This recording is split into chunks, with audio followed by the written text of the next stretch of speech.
राधिकाय तदालये कृष्णाय कृष्णभक्ताय तद्भक्ताय नमो नमः। नारायणं नमस्कृत्य नरं चैव नरोत्तमं देवीं सरस्वतीं व्यासं ततो जयमुदीरये। नष्टप्रायेषु अभद्रेषु नित्यं भागवत सेवया भगवती उत्तमश्लोके भक्तिरभवति नैष्ठिकी। पञ्चतत्त्वात्मकं कृष्णं भक्तरूपस्वरूपकं भक्तावतारभक्ताख्यं नमामि भक्तशक्तिकम्। जय श्री कृष्ण चैतन्य प्रभु नित्यानंदा श्री अद्वैत गदाधर श्रीवासदि गौर भक्तवृंद। हरे कृष्ण कृष्ण कृष्ण हरे हरे, हरे राम राम राम हरे हरे। ग्रंथराज श्रीमद् भागवत महापुराण की जय। कैंटो 4 चैप्टर नंबर 1, जिसका शीर्षक है मनु की पुत्रियों की वंशावली। तो मनु महाराज की जो पुत्रियां हैं, आकुति, देवहूति और प्रसूति, उनका विवाह किस तरह से होता है और उनकी जो संतान है, उनके जो संतान है, मतलब ये पूरा वंशावली बताई जा रही है मनु की पुत्रियों की। क्योंकि मनु महाराज को यह कार्यभार दिया गया था कि आपको मनुष्यों की उत्पत्ति करनी, और उन्होंने 5 संतान उत्पन्न की, 3 पुत्रियां और 2 पुत्र, और उन्हीं से सारी मानव जाति जो है वो उत्पन्न हुई है। तो हमने कल श्लोक नंबर 39 तक पढ़ा, आज हम 40 से प्रारंभ करेंगे, जिसमें मैत्रेय मुनि जो है वो विदुर जी से कहते हैं, ऊर्जयां जज्ञरे पुत्रा वसिष्ठस्य परन्तप चित्रकेतु प्रधानास्ते सप्त ब्रह्मर्षयो मला। ऊर्जयां जगिरे पुत्रा, यानी वशिष्ठ मुनि की जो पत्नी है ऊर्जा, उनसे अ, जो जो कभी कभी अरुंधति भी कही जाती है, मतलब ऊर्जा जो है वशिष्ठ मुनि की, उनका वैसे नाम जो विख्यात है वो अरुंधति है। और अ, चित्र चित्रकेतु इत्यादि 7 विशुद्ध ऋषि उत्पन्न हुए। चित्रकेतु प्रधानस्ते सप्त ब्रह्म ऋषो मला। उनको अरुंधति और जो वशिष्ठ मुनि है उनके यहाँ पर 7, हम सुनते हैं ना भगवत गीता में सप्त महर्षि, तो ये जो है वो किनके पुत्र हैं? वशिष्ठ और अरुंधति के।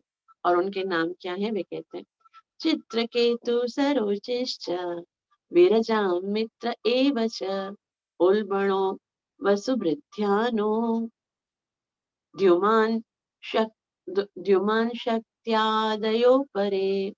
इन 7 ऋषियों के नाम इस प्रकार हैं: चित्रकेतु, सुरोचि, विरज, मित्र, उल्बण, वसुभृत्यान तथा द्युमान। वशिष्ठ की दूसरी पत्नी से भी कुछ अन्य अत्यंत ही सुयोग्य पुत्र उत्पन्न। एक बात पहले से बता दूं, जितना हमको लगता है ना हमारे पास समय नहीं है, उससे ज्यादा जो था बिजी शेड्यूल जो था वो महाराजा परीक्षित का था। 7 दिन थे उनके पास, और 7 दिन में उनकी मृत्यु होने वाली थी। अब चौथा सेकंड चल रहा है, मतलब 2 दिन तो निकल गए, दूसरा दिन तो चल रहा होगा। और अभी मनु महाराज की जो पुत्रियां हैं उनकी वंशावली के विषय में सूत गोस्वामी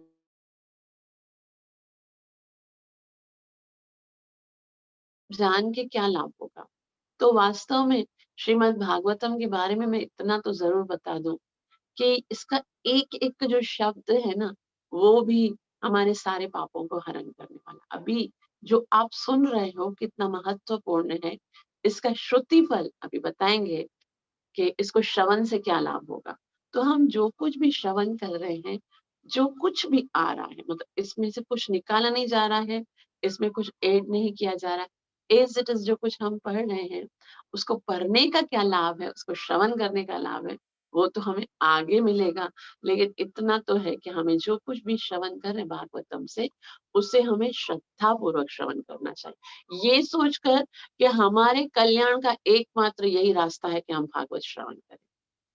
तो आगे कहते हैं, चितिस्त्वर्थवरं पत्नी लेभे पुत्रं धृतव्रतं दध्यं च वशिरसं भृगुर्वंशं निबोध मे। अथर्वा मुनि की पत्नी चित्ती ने अश्वशिरा नामक पुत्र को जन्म दिया, जो व्रतधारी होने के कारण दध्यंच कहलाया। अब तुम मुझसे भृगु ऋषि के वंश के विषय में सुनो।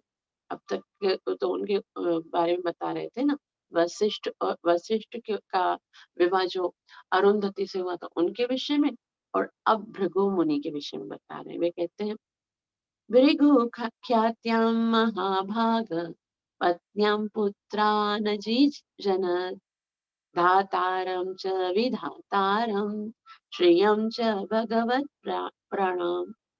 भृगु मुनि अत्यधिक भाग्यशाली थे। उन्हें अपनी पत्नी ख्याति से दो पुत्र धाता तथा विधाता और एक पुत्री श्री प्राप्त हुई। वह श्रियम च भगवत पराम, वह जो श्री उनकी पुत्री थी वह भगवान के प्रति अत्यधिक परायण थी। तो भृगु मुनि का विवाह किसके साथ हुआ? ख्याति से। उनको दो पुत्र धाता और विधाता और एक पुत्री श्री, जो भगवान को अत्यंत प्रिय। और आगे, आयतिं नियतिं चैव सुते मेरुस्तयोरदा ताभ्यां तयोरभवतां मृकंड प्राण एव च। मेरु ऋषि की दो पुत्रियां थी। अभी मेरु ऋषि की दो पुत्रियां जिनके नाम है आयति तथा नियति, जिन्हें उन्होंने धाता तथा विधाता को दान दे दिया। आयति तथा नियति ने से मृकंड तथा प्राण नामक दो पुत्र, तो जिनका विवाह होता है उनके पुत्रों का भी साथ साथ में बता रहे। आगे, मार्कंडेय मृकंडस्य प्राणाद्वे दिशरा प्राणा प्राणादे वदशिरा मुनि कविश्च भार्गवो यस्य भगवानुशना सुत। तो मृकंड से मार्कंडेय मुनि और प्राण से वेदशिरा ऋषि उत्पन्न हुए। वेदशिरा के पुत्र उष्णा यानी शुक्राचार्य, जो कि कवि भी कहा जाता है। इस प्रकार कवि भी भृगुवंश था, भृगुवंश के अंदर ही आता है, क्योंकि उन्हीं के वंश में है। और आगे, स एते मुनय क्षत्रिय लोकान सर्गे भवायन एक कर्दम दौहित्र संतान कथितस्तव। वो कहते हैं कि हे विदुर, इस प्रकार इन मुनियों तथा कर्दम की पुत्रियों की संतानों के से विश्व की जनसंख्या बढ़ी। तो इस तरह से बढ़ी, तो इसको श्रवण करने से क्या होगा? मैंने आपको बोला था ना, श्रुति फलाएगा। श्रवतः श्रद्धानस्य सद्य पाप हर पर। श्रवतः यानी जो सुनता है, श्रद्धानस्य श्रद्धा के साथ, भाव के साथ, भक्ति और प्रेम के साथ जो इसको सुनता है, सद्य पाप हर पर, पाप हर हो जाता है। महान से महान पाप जो है इन वंशावली को सुनकर हमारे लिए दुख का कारण क्या है? हमारे पाप ही हैं जो कि हमें आनंदित नहीं होते। हमारे पाप ही है जो हमें आध्यात्मिकता में उन्नति नहीं। और ये सब सुनकर हमारे पाप खत्म हो जाएंगे ना, तो हम बहुत सरलता से उन्नति करेंगे भक्ति में। तो श्रवतः श्रद्धानस्य सद्य पापहर पर। अभी प्रसूतिं मानवीं दक्ष उपये मे यजात्मज। अभी मनु की अन्य कन्याओं में से जो प्रसूति है, प्रसूति ने ब्रह्मा के पुत्र दक्ष से विवाह किया। प्रसूति मानवी दक्ष उपयमी यजात्मना, यजात्मना मतलब ब्रह्मा के पुत्र। पहली पुत्री आकुति, उसका विवाह किसके साथ हुआ था? किसके साथ हुआ था? हरि बोल। रुचि। हाँ, रुचि प्रजापति के साथ। किस शर्त पे हुआ था कि दक्ष और यज्ञ और दक्षिणा को, यज्ञ को पुत्र को दे देगा। उसके पिता के हवाले कर दिया जाएगा। हाँ, आकुति का विवाह हुआ था ऋषि प्रजापति के साथ, और प्रसूति का विवाह हो रहा है अभी यहाँ पर किसके साथ होगा? दक्ष दक्ष। प्रजापति जो ब्रह्मा। और देवहूति का विवाह जो हमने तीसरे स्कंद में पढ़ा वो किसके साथ हुआ था? कर्दम। कर्दम। अब हम यहाँ तक हो गया ना। अब ये जो है, जैसे आकुति के जो संतान है ना, उनके बारे में सारा बताते। अभी प्रसूति जो है उनकी वंशावली के बारे में बताएंगे। सही है। प्रसूति का विवाह जो है वो दक्ष से हुआ था, और उनकी कितनी कन्या पैदा हुई थी? 16 कन्या पैदा हुई थी। तस्यां ससर्ज दुहित्री षोडशामललोचना त्रयोदशा दधर्माय तथैकामग्नये विभु। तास्यां ससर्ज दोहित्री षोडशा, षोडशा मललोचना, षोडशा मतलब 16, अमललोचना मतलब बहुत ही सुंदर और बहुत ही सुंदर नेत्रों वाली। उसमें से त्रयोदशा धर्माय, उनमें से त्रयोदशा, त्रयो मना 3, दशा मना 10, 3 और 10 13, 13 किसको दे दी? धर्म। 13 कन्याओं का विवाह एक साथ धर्म के साथ करा दिया। धर्म है तो उसके साथ सारी कन्याओं का विवाह कर दिया। और तथे कामक नये विभु, और एक पुत्री का विवाह अग्नि के साथ करवा दिया। 13 किसके साथ? धर्म के साथ। एक पुत्री का अग्नि के साथ। बाकी कितनी बची? तो अनुमान, दक्ष ने अपनी पत्नी प्रसूति से 16 कमल नयनी सुंदर कन्याएं उत्पन्न की। इन 16 कन्याओं में से 13 धर्म को और एक अग्नि को पत्नी के रूप में प्रदान करती। अभी बाकी 2 बची, उनमें से एक पितृभ्य एकयां युक्तेभ्यो भवाये काम भवच्छदे। पितृभ्यो एकयां युक्ते, एक पुत्री को उन्होंने पितृगण को सौंप दिया। जो पितृगण है ना, जाओ, एक पुत्री को बोला तुम जाओ उनकी सेवा करो। और बाकी कितनी बची? एक पुत्री बची।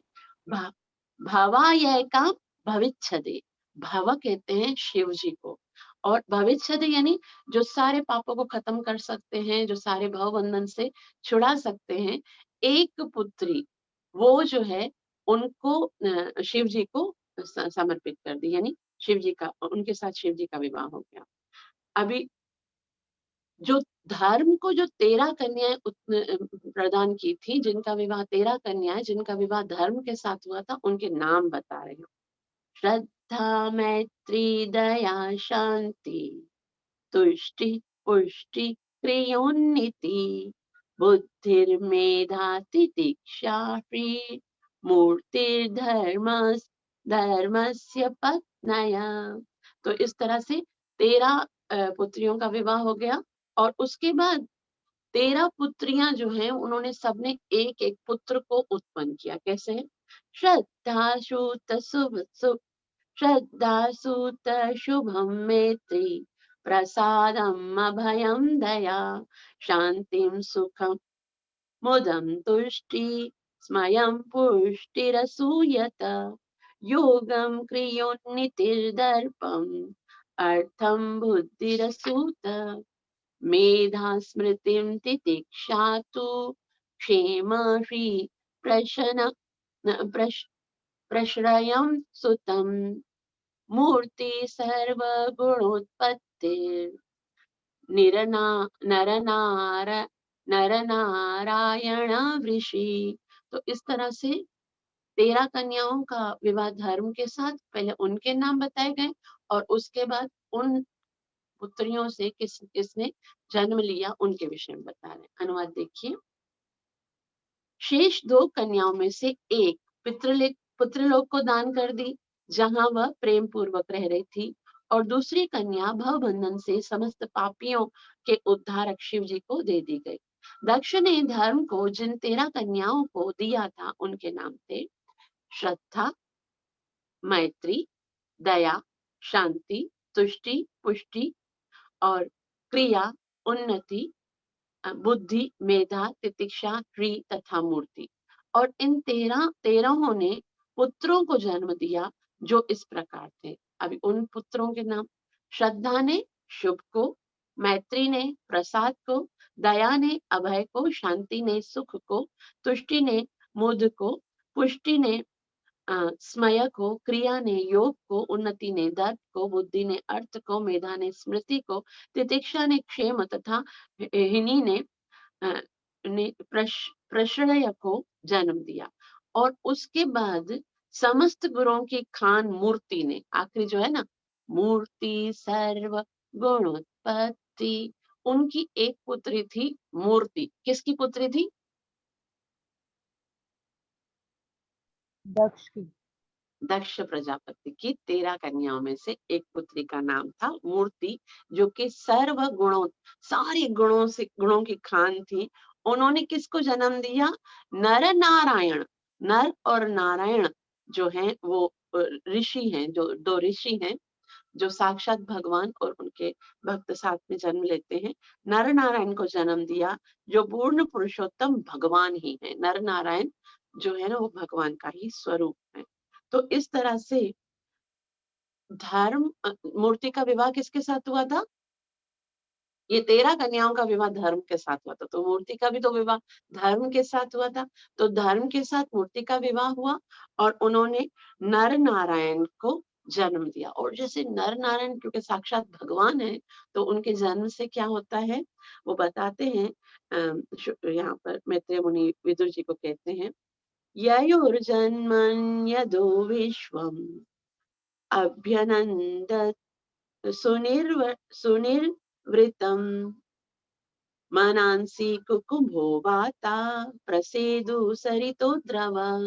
कि ययोर जन्मन जन्मन यदो विश्वम, जैसे ही नर नारायण का जन्म होता है उस उनके अवसर पर समस्त विश्व आनंदित हो गया था।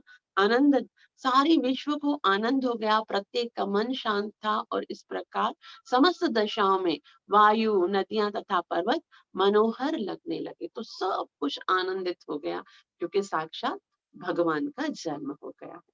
और उसके बाद क्या होता है? जैसे ही नर नारायण का जन्म होता है, उसके बाद दिव्यवाद्यन्त तुर्याणि पेतु कुसुमवृष्टया मुनयस्तुष्टुविस्तुष्टा जगुर्गन्धर्व किन्नरा नृत्यन्ति स्म स्त्रियो देव्या आसीत् परममङ्गलम् देवा ब्रह्मादय सर्व उपतस्तुरभिष्टिवे। तो भगवान का जन्म हुआ है। ये देखो, ये मनु महाराज की पुत्रियां हैं और कैसे साक्षात भगवान उनके घर में जन्म ले रहे हैं ना। धर्म, ये जो इन मूर्ति के घर से नर नारायण ने जन्म लिया, और देवहूति के यहाँ पर कपिल देव ने जन्म लिया, और रुचि प्रजापति के साथ जिनका आकुति के घर में साक्षात भगवान का ही अवतार उन्होंने, यज्ञ ने जन्म लिया। तो ये कितनी महान आत्माएं हैं। जब भगवान को भी जब संसार में आना पड़ा तो उनको अपनी माता बनाकर आना पड़ा, तो कितनी महान है ये। और इस तरह से जब नर नारायण का जन्म होता है तो दिव्या वाद्यंत तुर्याणी, यानी दिव्य वाद्यंत, दिव्य स्वर्ग के जो बाजे बजने लगे, तुरही बजने लगे। पेतु कुसुम वर्षटा, और फिर कुसुम वर्ष यानी बहुत ही फूल बरसाने लगे देवता जो हैं। मोनया तुष्ट तुष्ट तुष्टा, यानी मुनि जो है, देव जो है, स्वर्ग में जो मुनि है, वो सब संतुष्ट होकर, क्योंकि बहुत आनंदित हो गए भगवान का जन्म हुआ है, तो स्तुतियां करने लगे। जगुर गंधर्व किन्नरा, और गंधर्व और किन्नर जो है वो सुंदर सुंदर गाने गाने लगे। नृत्य स्म स्त्रियो देव्या, जो दिव्य स्त्रियां हैं, स्वर्ग की अप्सराएं, वो नृत्य करने लगी।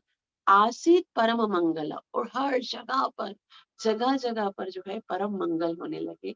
देमा देवा ब्रह्मादयो सर्वे, जितने भी देवता हैं ब्रह्मा आदि के साथ जितने सारे देवता हैं, उपतस थुरभिष्टवे, यानी वो सब पूजा करने लगे, आविष्टवे और भगवान की प्रार्थना करने लगे। स्वर्ग लोक में बाजे बजने लगे और आकाश से पुष्प बरसने लगे। प्रसन्न मुनि वैदिक स्तुतियों का आचरण करने लगे। गंधर्व तथा किन्नर लोक के वासी गाने लगे और स्वर्ग की अप्सराएं नाचने लगी। इस प्रकार नर नारायण के जन्म के समय सभी मंगल सूचक चिन्ह दिखाई पड़ने लगे। उसी समय ब्रह्मा आदि महान देवों ने भी सादर स्तुतियां अर्पित की, और सारे देवी देवता जो हैं वो भगवान की बहुत सुंदर स्तुति अर्पण कर रहे हैं। बहुत सुंदरता से भगवान नर नारायण की स्तुति करते हुए कहते हैं, देवा उचुहु यो मायया विरंचितम्, यो मायया विरचितम् निजयात्मनीदं खेरूपभेदमिव तत्प्रतीचक्षणाय। एतेन धर्म सदने ऋषिमूर्तिनाद्य प्रादुश्चकार पुरुषाय नमः परस्मै। देवा उचु, यानी देवताओं ने कहा, यह माया, ये जो माया शक्ति है, ये जो बहिरंगा शक्ति है, विरचित, ये उत्पन्न है, निजया, स्वतः, आत्मनि यानी भगवान में स्थित, भगवान से उत्पन्न होती है, भगवान में स्थित है। इदम खे रूप भेदम, यानी ये जो आकाश है उसके अंदर जिस तरह से बादल होते हैं, इव सदृशो, उसी की तरह से ये माया है। तत्, उसका, प्रतिचक्षणाम, प्रकट होने के लिए, एत एतेन, इसके साथ, धर्म सदन, अर्थात धर्म के घर में, ऋषि मूर्तिना, ऋषि मूर्ति के रूप में, ऋषि के रूप में, अद्य, आज, पादुषाकार यानी प्रकट हुए हैं, पुरुषाय, साक्षात भगवान, नमः परस्मै, हम उनको नमस्कार करते हैं। तो नर नारायण भगवान के अवतार का हेतु बताते हुए देवतागण कहते हैं, देवताओं ने कहा, हम उस दिव्य रूप भगवान को नमस्कार करते हैं जिन्होंने इस दृश्य जगत की सृष्टि अपनी बहिरंगा शक्ति के रूप में की है, जो उनमें उसी प्रकार स्थित है जिस प्रकार वायु तथा बादल आकाश में स्थित रहते हैं, और जो अब धर्म के घर में नर नारायण ऋषि के रूप में प्रकट हुए हैं। तो ये पूरी माया जो है वो भगवान ने रची है। जिस तरह से आकाश में वायु है तथा बादल है, उसी तरह से भगवान के ही अंडर में ये माया है। और आज अब धर्म के घर में भगवान ने नर नारायण के रूप में प्रकट हुए हैं, इस माया के स्वामी है। तात्पर्य, भगवान का विराट रूप यह दृश्य जगत है। ये पूरा जो जगत है वो भगवान का विराट रूप है। जैसे हमने दूसरे शिखर में पढ़ा था ना, प्रत्येक जो कण है, जैसे पहाड़ भगवान की हड्डियां हैं, नदियां भगवान के नाड़ियां हैं, और वृक्ष भगवान के रोमकूप हैं। तो सारा जो विश्व है वो भगवान का ही विराट स्वरूप है, जो श्री भगवान की बहिरंगा शक्ति का प्रदर्शन है। आकाश में असंख्य विविध प्रकार के लोग हैं और वायु भी है। आकाश में हम देखते हैं विभिन्न प्रकार के लोग भी हैं, वायु भी हैं। वायु में विभिन्न रंगी बादल रहते हैं, और कभी कभी हम एक स्थान से दूसरे स्थान को उड़ते विमान भी देखते हैं। हम देखते हैं बहुत सारे विमान भी होते हैं, बादल भी होते हैं, और कभी कभी विमान भी वहां से गुजर रहे होते हैं। तो इस प्रकार यह दृश्य जगत विविधता से पूर्ण है, किंतु वास्तव में यह विविधता परमेश्वर की बहिरंगा शक्ति का प्रदर्शन है, और यह शक्ति उन्हीं में स्थित है। तो जो कुछ भी दिख रहा है, चाहे बादल दिख रहे हैं, डिफरेंट प्रकार की वायु दिख रहे हैं, विमान दिख रहे हैं, जो कुछ भी है वो वास्तव में भगवान की बहिरंगा शक्ति है और वो उन्हीं में स्थित है। जिस तरह आकाश के अंदर है ना ये सब, तो बाकी जो कुछ भी संसार है वो सब भगवान में ही स्थित है। अपनी शक्ति को प्रकट करने के बाद अब भगवान स्वयं अपनी ही शक्ति की सृष्टि के अंतर्गत प्रकट हुए हैं। पहले तो भगवान इस भौतिक जगत को बहिरंगा शक्ति को उत्पन्न करते हैं और फिर बहिरंगा शक्ति उत्पन्न करने के बाद स्वयं ही अपनी ही शक्ति की सृष्टि के अंतर्गत स्वयं प्रकट होते हैं, जो एक ही समय उनसे अभिन्न है तथा भिन्न है। तो प्रकृति साक्षात भगवान का स्वरूप है क्योंकि भगवान से निकली है, लेकिन भगवान अलग है, भगवान का एक अलग स्तर है और प्रकृति एक अलग, तो भिन्न भी है अभिन्न भी है। तो अतः देवताओं ने अनेक रूपों में प्रकट होने वाले श्री भगवान को नमस्कार किया। कुछ अद्वैतवादी दार्शनिक अपने निर्गुण चिंतन के कारण इन रूपों को मिथ्या मानते हैं। इस श्लोक में विशेष रूप से यह कहा गया है, यो मायया विरचतम। तो कुछ लोग सोचते हैं, जैसे कुछ जो मायावादी होते हैं, निर्गुण का चिंतन करते हैं, वो बोलते हैं भगवान का स्वरूप नहीं है, भगवान ने भगवान जो है वो कण कण में है, तो कण कण में भगवान है। इस बात को तो यहाँ पर भी माना जा रहा है कि ये पूरी जो बहिरंगा शक्ति है वो भगवान का ही एक स्वरूप है, लेकिन भगवान का एक अलग रूप है। तो जो निर्गुणवादी है ना, वो भगवान के रूप को नहीं मानते, वो प्रकृति को तो मानते हैं कि प्रकृति जो है वो कण कण भगवान ही है। लेकिन यहाँ श्रील प्रभुपाद जी कहते हैं कि कुछ अद्वैत आदि दार्शनिक अपने अपने निर्गुण चिंतन के कारण इन रूपों को मिथ्या मानते हैं कि भगवान का रूप जो है, भगवान भी बोलते हैं ना कि मानुषीम तनुम आश्रितम मूढ़ोयम न जानाति। जो मूढ़ होते हैं वो जब मैं मनुष्य देह को धारण करके आता हूँ तो वो मुझे स्वीकार नहीं करते। तो इस श्लोक में विशेष रूप से क्या कहा गया, यो मायया विरंचत, वो भगवान जिसने माया की रचना की। यह सूचित करता है कि यह रूप श्री भगवान की शक्ति की प्रकटीकरण यानी सारूप्य है। इस प्रकार शक्ति के इस प्रकार शक्ति के भगवान से अभिन्न होने के कारण ये रूप वास्तविक है। तो क्योंकि भगवान के जो है ना शक्ति से ये रूप भगवान ने अपनी ही इच्छा से प्रकट किए हैं, तो भगवान ही है। भगवान चाहे किसी भी रूप में आते हैं। भौतिक रूप क्षणिक भले हो किंतु मिथ्या नहीं। तो जो भी संसार में दिख रहा है, जो भी भौतिक प्रकृति भी है, तो वो टेम्पररी हो सकती है लेकिन मिथ्या नहीं हो सकती है।